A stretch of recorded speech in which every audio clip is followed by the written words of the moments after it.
All right, so appreciate you, Jesse. You may taking the time this evening. I think this would be a great informational conversation, and I think maybe I could definitely learn a lot from you. So if you could just tell us a little bit about yourself and what you do. My name is Jesse Swagerty. Let's see. I spent a lot of time in construction. I have an engineering degree.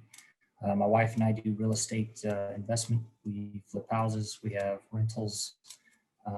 She's a realtor, and I am a contractor in Houston, Texas. Both of us grew up in New Mexico, actually, and we got into, I don't know, she got into real estate through her mom. I got into construction through my dad. We met in high school years ago, then we kind of grew apart and didn't see each other for 12 years. And then here about 5 years ago, we reconnected through Facebook, got back together, got married, and realized that we both really had a good, good common ground with real estate and construction. So that's pretty much how we landed in what we're doing now. I like that. And it's funny how that worked, right? Construction and real estate. With that, because you said she's a realtor, so I'm assuming when y'all do y'all flips, she is the real estate agent in those flips. Yeah, she is, but we also have we have a couple other. She has a couple of other real estate agents that we partner with, so they kind of tag team a lot of the stuff that we do, whether it's listing houses or listing our own flips. They kind of work together, but she's typically the listing agent of record on our flips.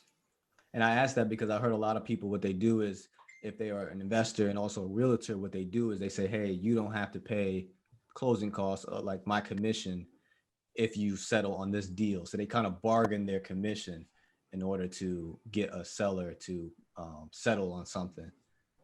Absolutely. Well, and I'm not a realtor, so I don't know all the nuts and bolts, but I've picked up a few things. I know that like the 6% commission is more of a industry standard. It's not necessarily a set rate. Different realtors can adjust that rate to whatever they want, and even you can and it's the listing agent that gets the 6%. Typically, they agree with the buyer's agent to split it 3% and 3%. So there's always negotiation there between the realtors, the different agents.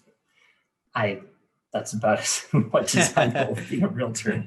I've learned that just kind of some tips and tricks through especially with her being the listing agent, is it can help us sell a house. Obviously, if we can negotiate with the buyer's agent on the deal a little bit. And so with the commission. With you being, it sounds like you primarily do flips. What does your real estate portfolio look like right now?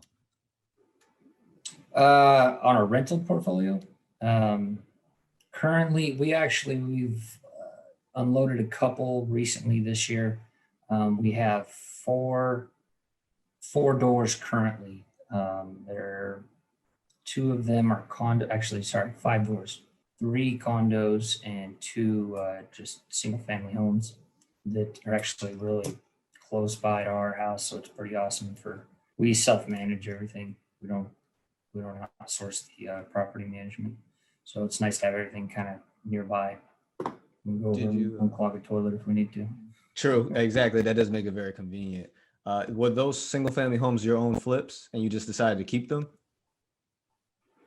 One of them was two of them were flips that we actually just rolled into our own portfolio.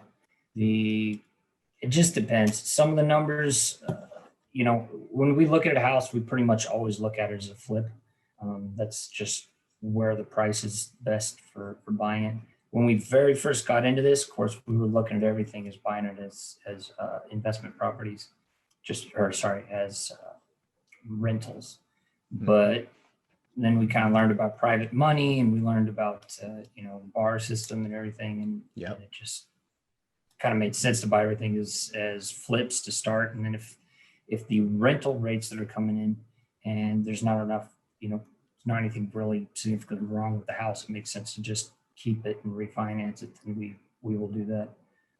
Which we did that on a couple of our condos, and I don't know, that's how we ended up with the first condos, and then we just kind of started adding more because we were in that same complex as And condos it became available.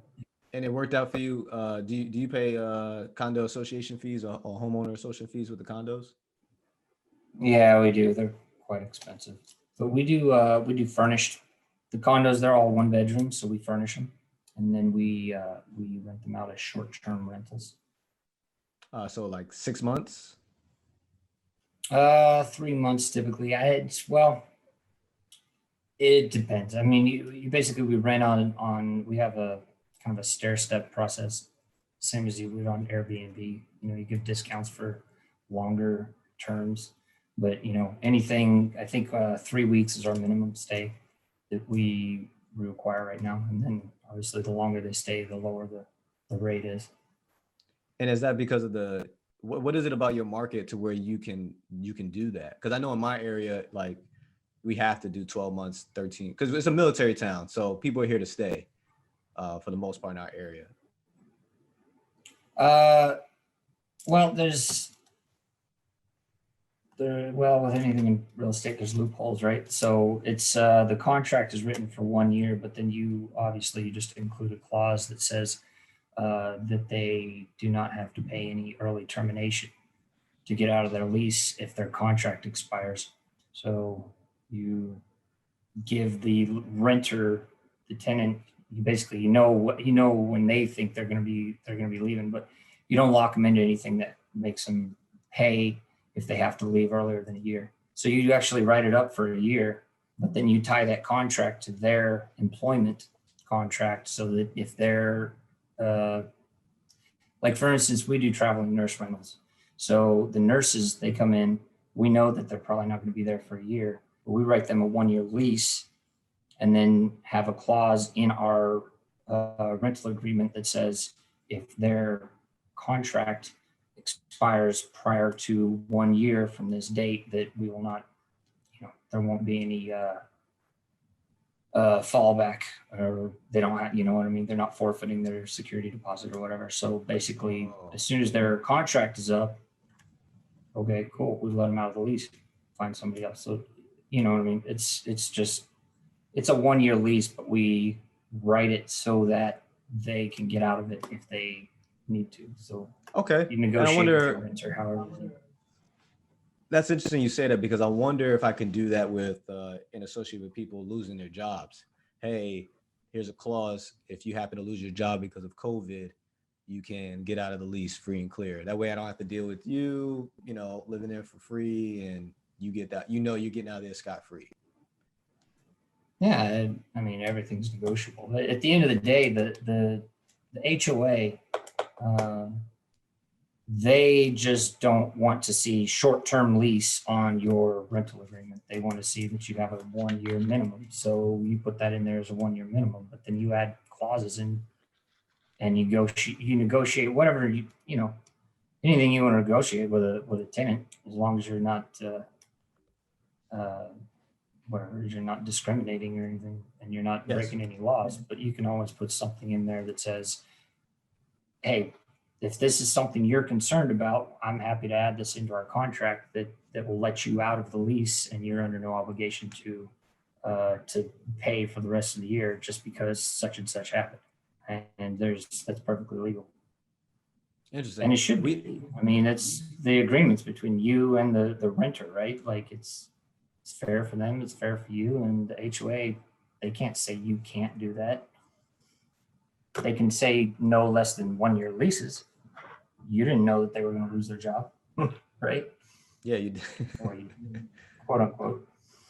Yeah, that's because they do something similar to that in this area. We have like a military clause. People sometimes get short fuse orders, and they have to go to Africa or the Middle East. Mm-hmm. So we use that clause in a lot of the leases in the area, and a lot of the people out here that are landlords are prior military, so they understand, and it gets people out of their leases pretty quickly. So yeah, I guess you could have that on the civilian side as well. It's just as likely. Same thing. Yeah. It's just a clause that you know, and you can tell your tenant, like, you know, I have to put 1 year lease in order to even be able to rent to you. But if you have any concerns that would keep you from fulfilling the 1 year lease, what are those concerns? And let's see if it's something that we can address in the contract. Awesome. And so since you primarily do flips, what is your criteria for flips when you're looking for your potential flips? I am a huge nerd, so the advantage of my wife being a realtor gives me obviously access, well, through her to our MLS. MLS, which is, you know, it's very, very handy. And I love spreadsheets. I'm just a dork when it comes to spreadsheets. So I like to actually go through and prioritize subdivisions or areas that I call hot zones within my city that have the widest range or variance in market price or price per square foot. So if you got a lot of stuff selling in the $100 per square foot, and I don't know what it's like in Virginia, but here in Texas, you know, based on how close into downtown you are, you can pretty much summarize the price per square foot and what everything's going to be. But anything that has like $100 per square foot variance between you know in sales price, if you got a certain number of houses that sold in this one area or zip code, and they've got 100 houses that sold in this last 6 months, and I don't just go strictly by zip code, but for example, you know, they had 100 houses that sold in the hundreds per square foot, and they had a couple hundred that sold in the 150s per square foot, and another 100 that sold in the 200s. That to me would be a good variance. That means that you've got $100 per square foot in range there, where some people are selling their house for $100 per square foot, but then within half a mile of you, there's houses that are selling for $200 a square foot. So that makes it very easy. And of course, we research the hell out of a lot of things and get to know a lot of people. So, you know, appraisers, at the end of the day, they just got to be able to justify that sales price. So you can go in and over improve a house, and then the appraisers, they can't get to that number, and it won't appraise for how much you are trying to sell it for. It doesn't matter what the market would pay for it. Nobody can lend on it, and then therefore nobody can afford it. So I start my search criteria with basically kind of the appraiser criteria, which is, you know, within a certain radius, can they justify the sales price? And then also that helps me with negotiating the purchase price of, you know, are there other houses in your neighborhood that are selling at this low price point, and also houses selling at the high price point? Those are the best. And I mean, those are pretty much easily identifiable whenever you're driving around too, to see, you know, here's some older houses that are dilapidated right next to a house that's been recently fixed up or recently a new build or whatever. So that's kind of our criteria for flips. We don't really have a specific set. I mean, 3-bedroom, 2-bath is hard to beat. It's always easy to sell. Once you go less than 2 bathrooms, you really got to start thinking, okay, is there a really good school here? There's some reason why people would be willing to sacrifice an extra bathroom just so that they can live in this area, stuff like that. So, yeah, that's really my criteria for searching. Anything that comes up that has that ability to get the eventual sales price and the margin that we need to make sense of it. And also, if it's we calculate the rental rates. What are the average rental rates on that in that neighborhood? I mean, we had a flip. Actually, my first flip, we were going to buy it as a rental, but the rental rates on it didn't make sense. But the price we could buy it at for versus the price we could sell it for, it made total sense as a flip. So that's really what kind of jumped us into the flipping game. Yeah, you had two different exit strategies. You could turn into a rental, or you could turn it into a flip. Do you believe in the those 3-bedroom, 1 baths, if there's enough square footage, do you believe in adding another bathroom to make it a 3 and 2? Absolutely. Oh, absolutely. If you can add a bathroom, definitely add a bathroom. If you can add a bedroom, though, it doesn't always make sense. Just again, depends on the comps. You really got to look at what else is selling in that neighborhood, and what people are paying in that neighborhood for stuff like that. It's not always based on the market. It has a lot to do with the appraisal values on stuff as well. What square footage house makes sense? Like if I have a 1,000 square foot house and it's a 3-bedroom, 1 bath, does it make sense to make a two bedroom, another bathroom, or do I need to get to about the 1,200 square footage range? I don't know. It's probably just a matter of personal preference, I guess. When the smaller houses, you can have extra bedrooms and bathrooms in a smaller house, but then you have much smaller rooms. Some people like smaller rooms. Some people like bigger rooms. It really kind of just depends on your market and your area, I guess. I don't think there's a one size fits all. You know what I mean? I don't think there's a set criteria on square footage. Most of the houses that are being built right now, I mean, you talk about contractors, but your house builders, they don't even want to build a house that's less than 2,000 square foot anymore. There's not enough margin in it. It doesn't make sense if you factor in how much a kitchen costs and a bathroom costs and the plumbing and all the stuff that you have to do to a house. That it doesn't matter if it's a 5,000 square foot house or a 900 square foot house. That thing has to have a toilet. That thing has to have a stove. It has to have a fridge. So some of those costs pass a point of diminishing returns whenever you start to go smaller on your square footage for houses. So that's why a lot of builders, they don't really want to touch houses less than a certain size. So new houses that are being built in the,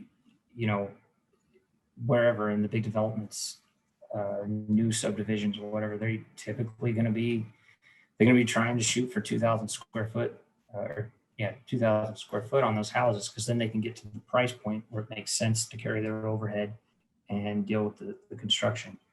And then smaller houses, new builds, they're usually built on a budget. They're slapped together really quick. They're trying to knock out as many houses as they can at a cheap price. So you're going to get a much lower quality house once it's less than 2,000 square foot. Interesting. And so that's the difference between what a builder's threshold will be and then a contractor.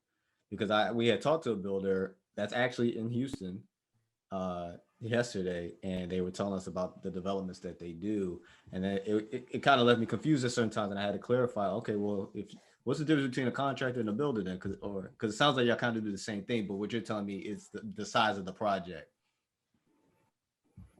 Yeah, well, I mean, a builder, they're gonna handle everything. And I mean, a builder is a general contractor. A general contractor just is somebody who contracts out to somebody to perform some work.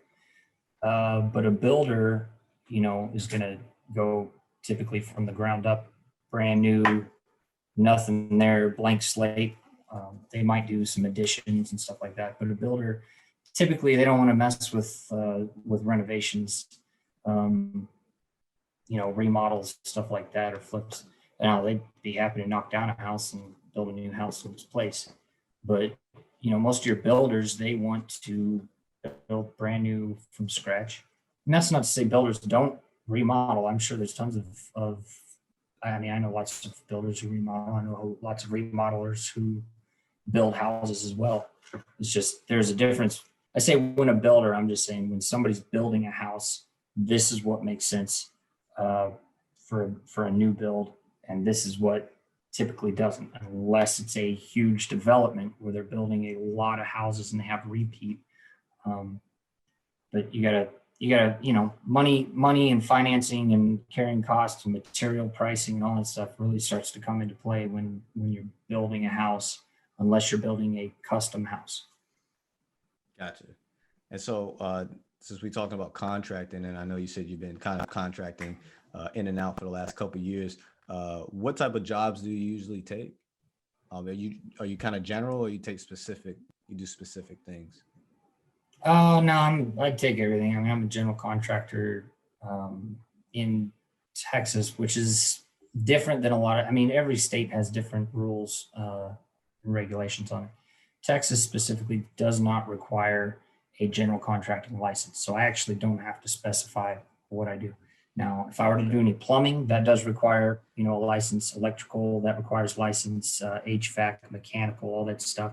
But as far as framing, uh, siding, remodels, flooring, stuff like that. You do not need a license to do that. You do have to have a permit, but the permitting is handled in the local jurisdiction. So it's either your city or your county where you have to go pull the permits and do it and get the inspections. So here I do pretty much everything. And then I've got, obviously I've got my subcontractors I go to for the things that require licenses. But I can do anything that falls within general contracting. So you usually pull the Trade, I permits, guess. not the client. Right. Well, I pull the permits. The client can pull the permits, or the contract can pull the permits here. I don't know how that is everywhere, but I know that here in Houston, the contractor can pull permits on behalf of the client.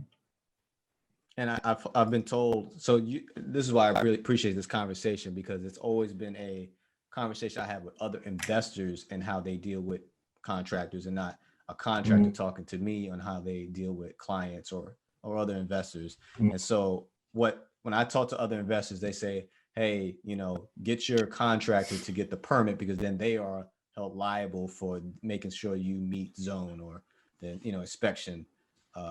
What are your thoughts on that? From a contractor standpoint, anything that can be in my control is to my benefit, right? So if the client holds the permit, then I'm at the mercy of the client to make sure they get everything listed in there. And make sure they get everything right. So it's just, if there's any changes or there's any problems with the permitting or anything, that's just one, that's a mediator or another step between me and getting to my end goal, which is getting your project finished. So anything that I can do, that I can have full autonomy over, that is to my advantage, because then I don't have to go through a third party or some mediator. So I prefer to pull my own permits. I produce, well, of course, I produce a lot of my own drawings and stuff, but if I can get, Wow. I produce, meaning if somebody wants a design, I've got like an engineer that I go to that can draft it up, or an architect and all that stuff.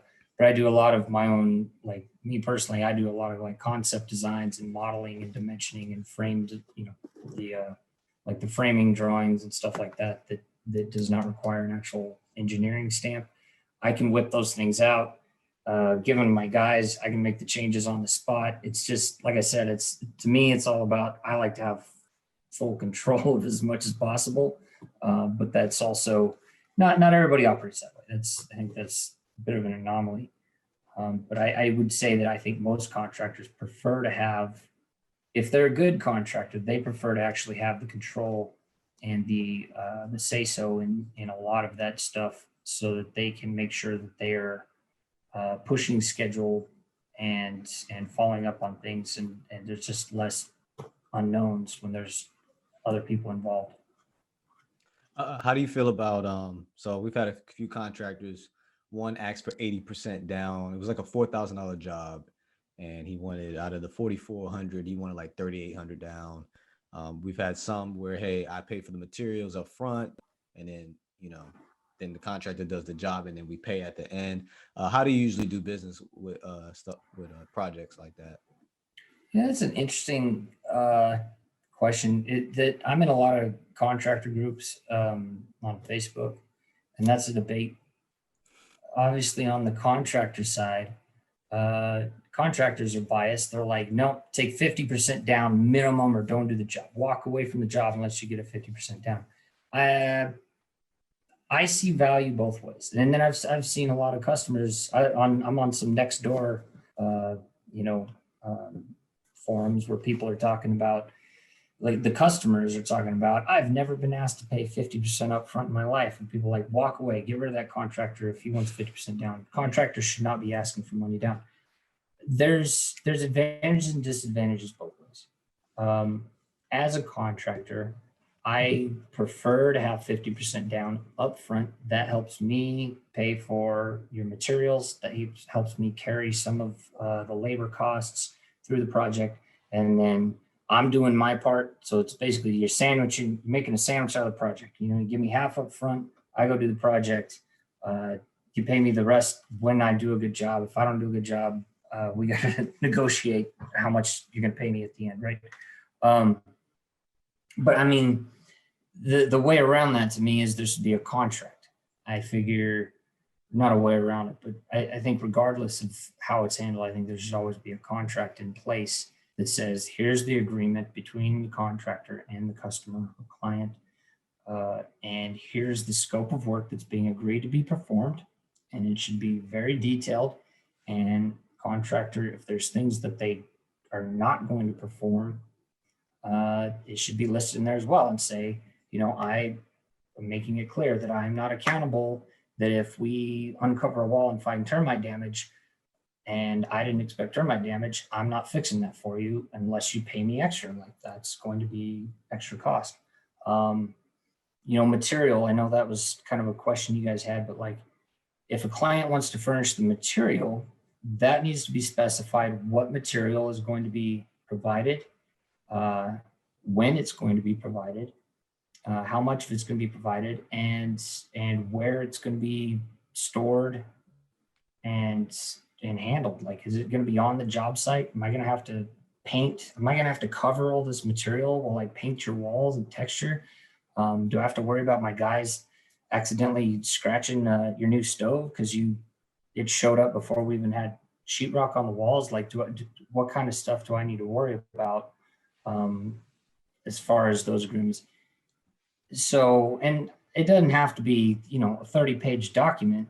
It's just a matter of expectation and communication between the client and the contractor. And most good contractors, they're going to come to you and they're going to have a contract or some kind of agreement that you sign that details a bunch of that stuff, not because they're a-holes, because they're a good contractor. It's all about communication and expectation. So that's to me, that's what's most important is the contract. And if you have a good contract in place, then, you know, the 50% down, the 80% down, 10% down, it doesn't even matter what the down payment is, because you both have a copy of that document. Here's what we said we were going to do. You signed it, I signed it. We both have a copy. And if I don't perform, you've got a document in your hand that says exactly what I was supposed to do for you, whether I want 50% down or not. Okay. So that's what I think. And most good contractors will say that, but I know that a lot of investors, they know that good contractors come at a premium, and they're trying to, it makes sense. Nobody's trying to lose money in this business. So you want to find contractors you can work with at a decent price so you can get work done at a discount. And a lot of those guys that work at a discount, they don't care about contracts. They don't understand contracts. They want that 50% down up front or 80% or whatever. And then we'll do the job and you pay the rest whenever it's done. That's my thoughts on it. If that answers. So one thing I'm glad you said about the price difference, because I guess every once in a while you may get lucky with that guy that you could pay $200 to paint your whole house, you know, but the majority of the time I've noticed you do get what you pay for. And right now, my own experience in the last 18 months of me being an investor is more times I've been able to get a better quality out, like a contractor business, like somebody I can pick up the phone, I can call multiple people. And, you know, if Jeff came out there and he didn't finish the job or it didn't pass city inspection, they say, hey, instead of Jeff, we're going to send Jimmy out there and they're going to finish it up. Versus when I've had that one guy contractor that didn't finish what he wants, and then he's not answering his phone. Like it's hard to get back in touch with him. So we haven't found that type of person yet. But with the company, the big companies, if it's like a big project that I can't do myself, I've had more Mhm. success with that. Do you think it's because of the customer service side? These type of contractors do not have the customer service, I guess, standards or principles instilled in them yet, and that's what separates a contractor from somebody that has the business side of it.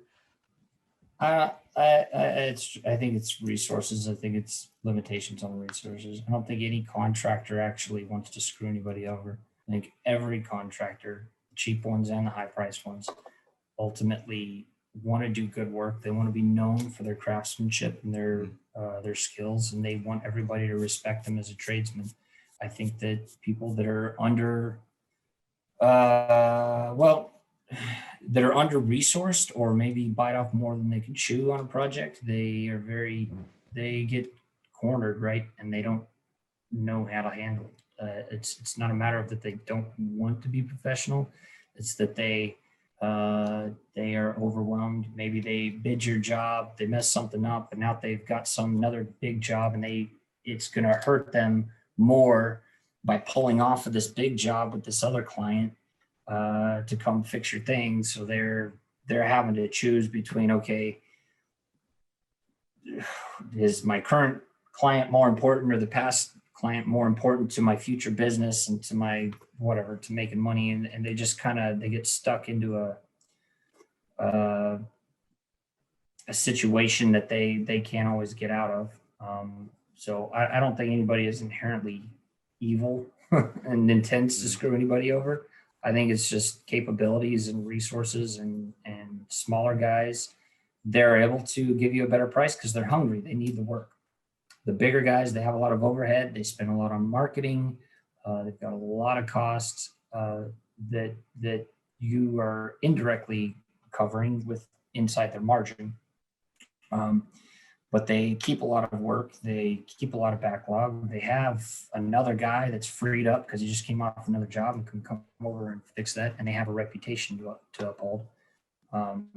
So yeah, I mean, the big guys, the more expensive guys, they have a lot more cost so that they can do stuff like that. So they can warranty their work as well. I mean, that's something you don't get out of a lot of small guys is they're afraid to even say the word warranty, because they know that they're going to be the ones having to come back and fix it. No,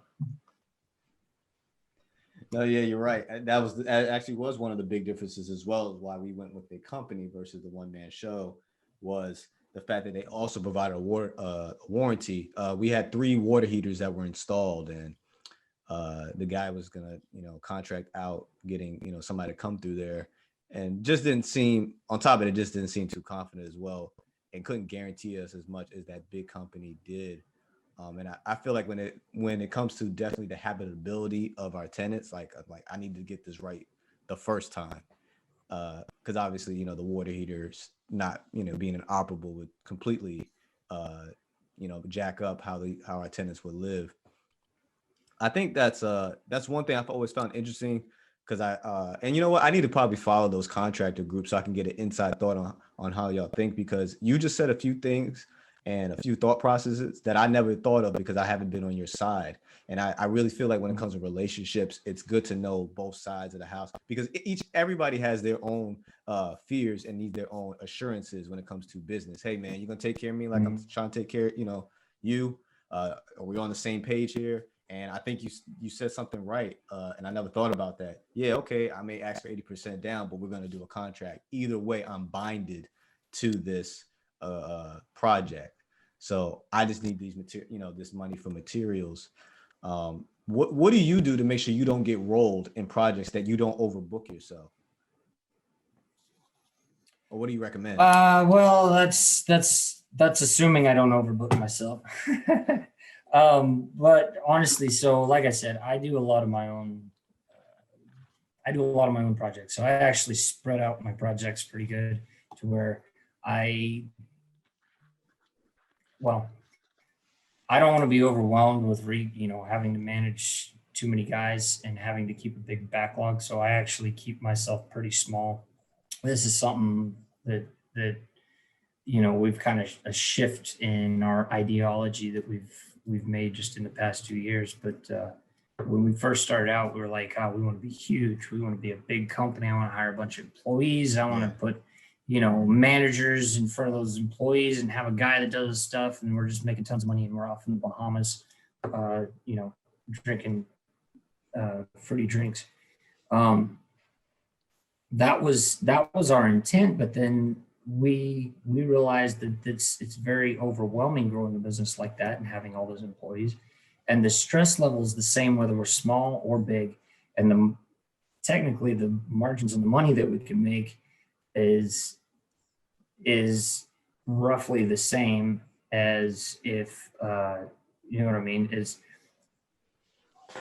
I guess your wealth is grown over time no matter what. There's no get rich quick scheme.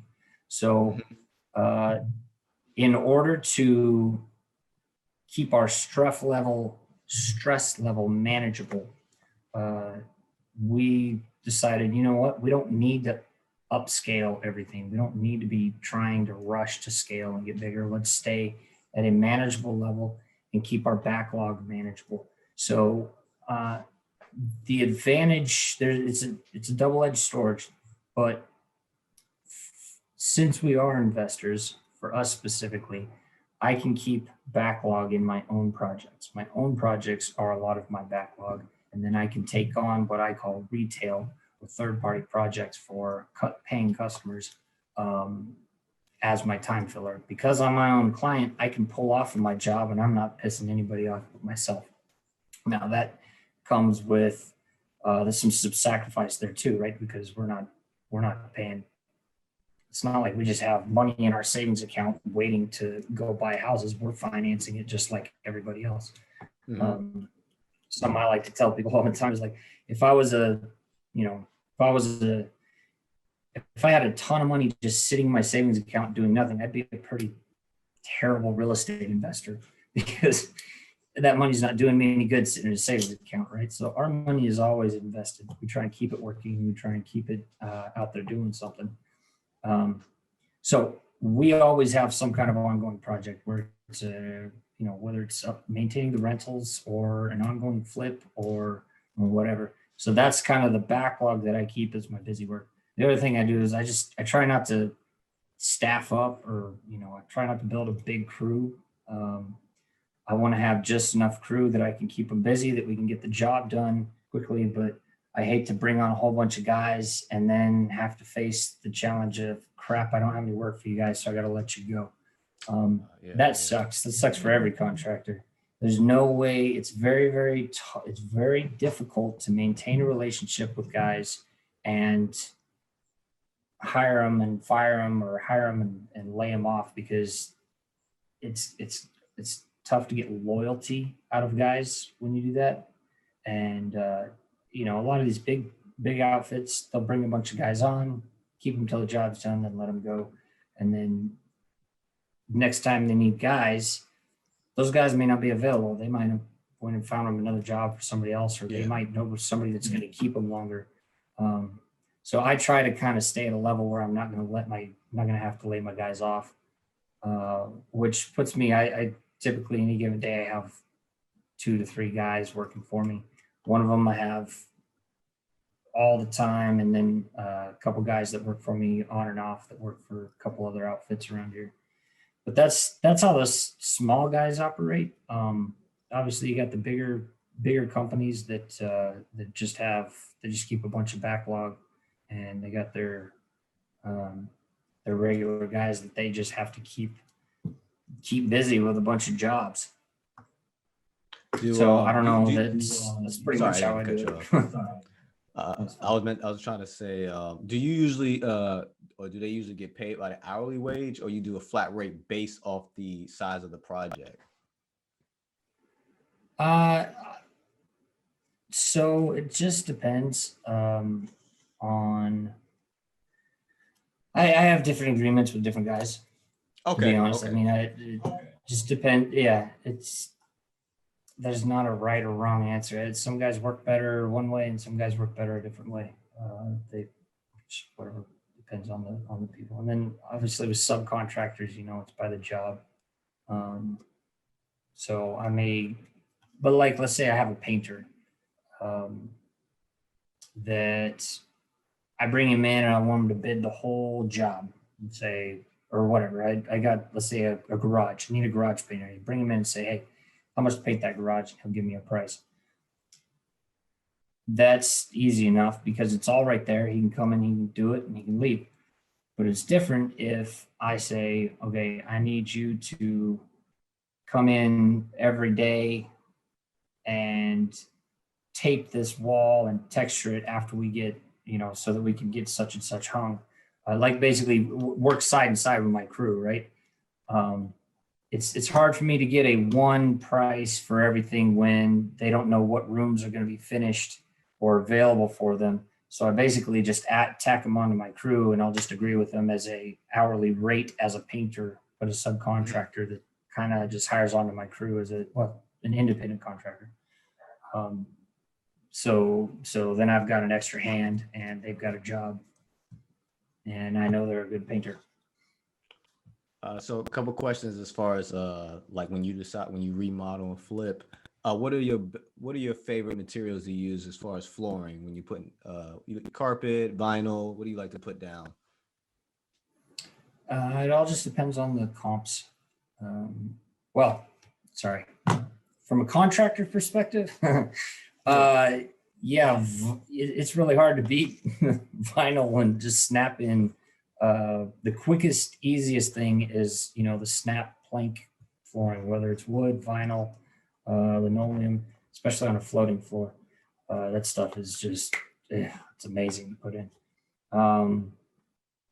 But, as an investor, I like a little hardier floor. I base it all off the comps. What's everybody else got in there? I think laminate flooring is just pure junk. It'll get ruined before you even install it. If you can't leave that shit out in the rain, you got to have room to store it in the garage, because if it even gets a little bit wet, it'll start to curl up. So I avoid laminate. Wood is awesome. Wood's also quite expensive. Engineered hardwood's awesome. Solid wood, I haven't actually done any solid wood because that takes quite a bit of finesse and some tools What's the difference? that I don't have on hand. Oh, like solid hardwood, like the old original floor versus the new engineered hardwood plank, which Okay. engineered hardwood they can snap in. You know what I mean? I like to go with engineered hardwood, just because wood is really in right now, or tile. Tile is really great in rentals. Vinyl and tile are great in rentals. Carpet, I subcontract. I don't do any carpet. It's not that difficult. It's just, you got to know, all the manufacturers and sellers to get a good price on it. Okay. There's some stuff that makes sense to go with a specialty contractor versus a general contractor, right? General contractors typically, they're bringing all the pieces together to meet, and then they're filling in the gaps. If you go with a specialty contractor, like for instance, carpet, I don't buy enough carpet to be able to get a good price on carpet, or to be able to install at a discount, or have any guys that would give me a good rate to install it, because I only install carpet every once in a while. Let's say we do 6 flips a year. I'm only buying carpet every couple months, versus carpet installers that are actual installers. They buy carpet every day. They get incredible discounts on the carpet material, and they've got guys that can do it quickly because they do it every day. And those guys don't charge them a whole lot because they've got consistent work. It's the same with any contractor. A worker knows he's going to get consistent work from a guy. He's happy to work for that guy at a much lower price than, like, for instance, the guys that I bring on from time to time.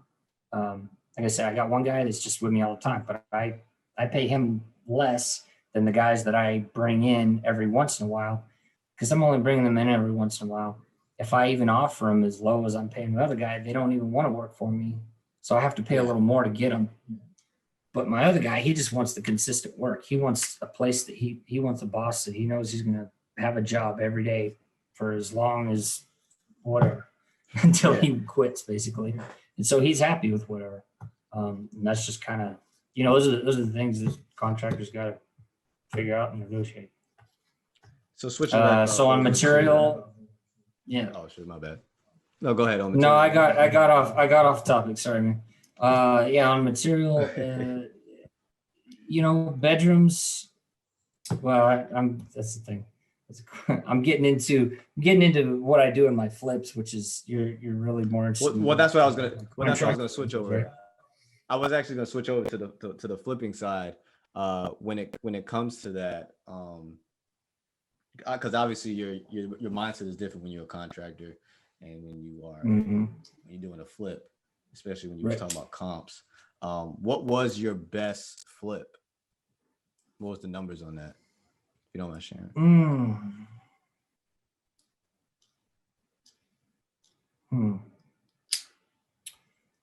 Best margin or best? There's so many different ways to describe it. Our most recent one was pretty awesome. I mean, our recent one was our highest sales value. We sold for $450. We bought it for $250, and we put about $100,000 into it. So after obviously there's quiet costs and utilities and some other shit in there, but basically you could easily say that the margin was around like 120. That's looks like a pretty good paycheck. And there's a whole bunch of other costs that got chewed up by that, but yeah, taxes, financing, permits. I mean, just all kinds of other stuff, tons of commissions and whatever fees we had to pay, right? But still, I mean, just at the bottom line, we bought it for $250. We put about $100,000 in it, so that puts us at $350, and then we sold it for $450. So that puts us right around about $100,000 margin. Our very first flip that we did was a similar house that we actually bought it for $100. We put about $100 into it, and we sold it for $280. So we've gotten better from those ones, but those were big projects, and they took a long time to do. So whatever like 6 months profitability there was on it, yeah, you break it down by the month, and it's like, not that great. Now we had a house.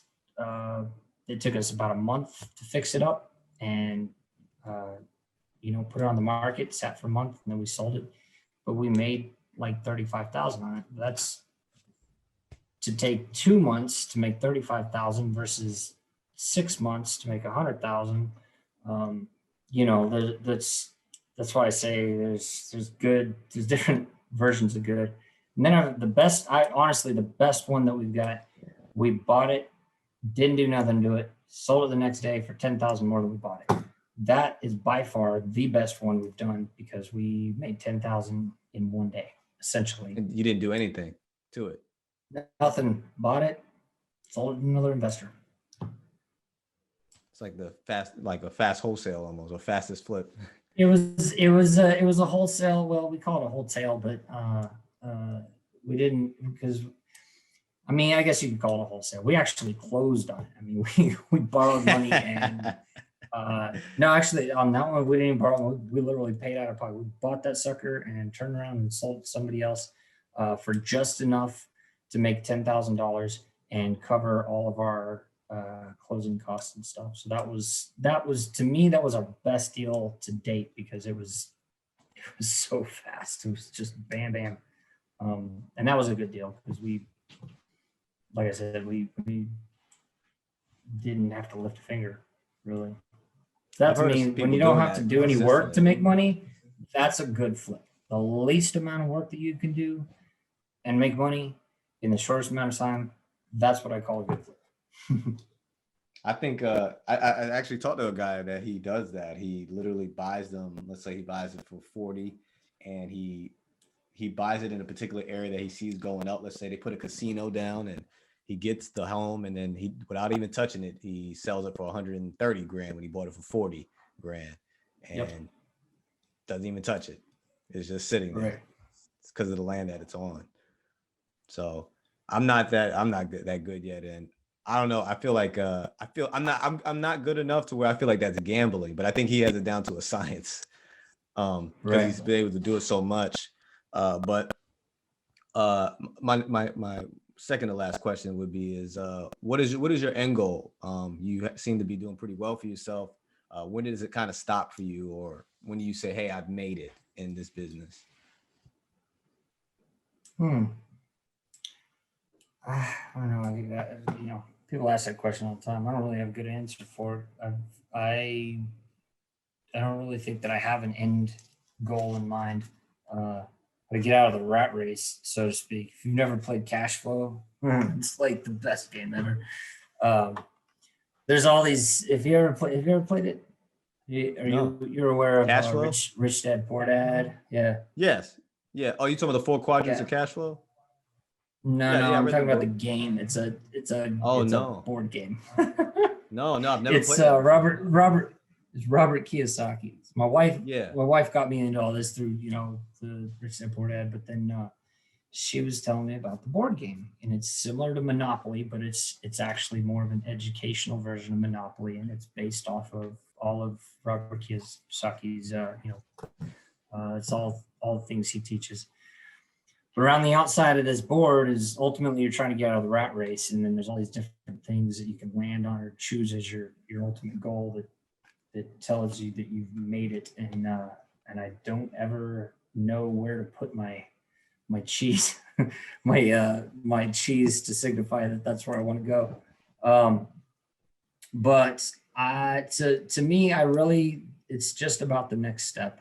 Everything is, to me, is breaking it down more into, all right, what's the next thing I want to achieve, and then after that, what do I want to achieve after that? So right now, we're kind of getting into contracting. My wife's really wanting to get into multifamily, like flipping Hmm. apartments, much larger unit, whatever, flipping multifamily apartments and stuff like that. And I would love to get into just development, developing new properties and building subdivisions is ultimately where I kind of want to go. I don't know that I will ever retire because I like I like doing this so Uh, much. yeah. You're never working if you're doing what you love. Yeah.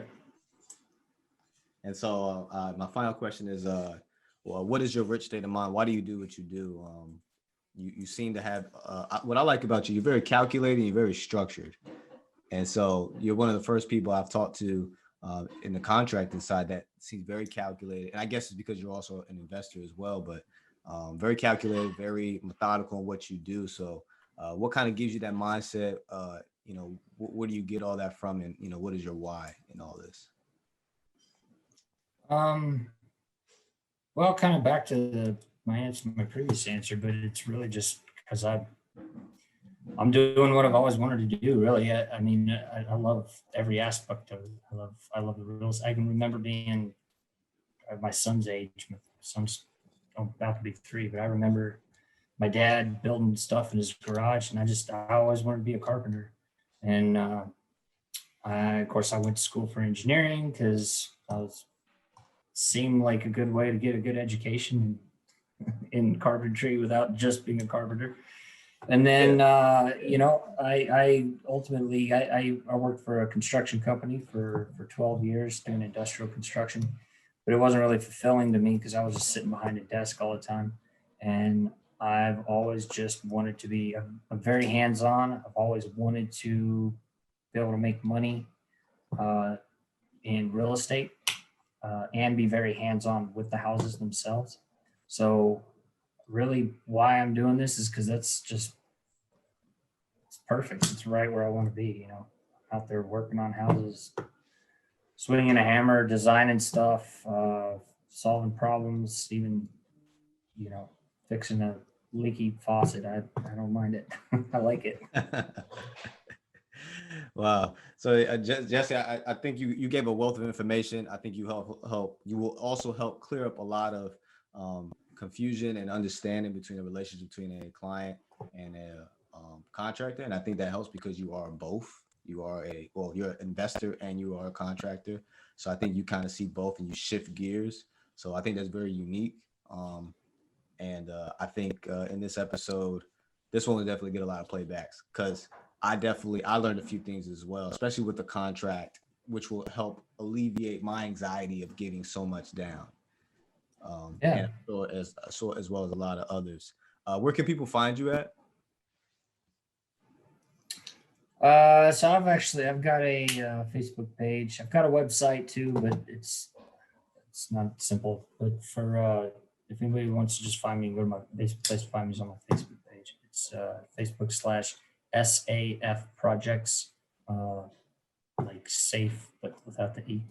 SAF Projects. Gotcha. Okay, and we'll make sure we put that information in the description of the episode as well. Cool. Sounds good, Anthony. I sure appreciate it, man.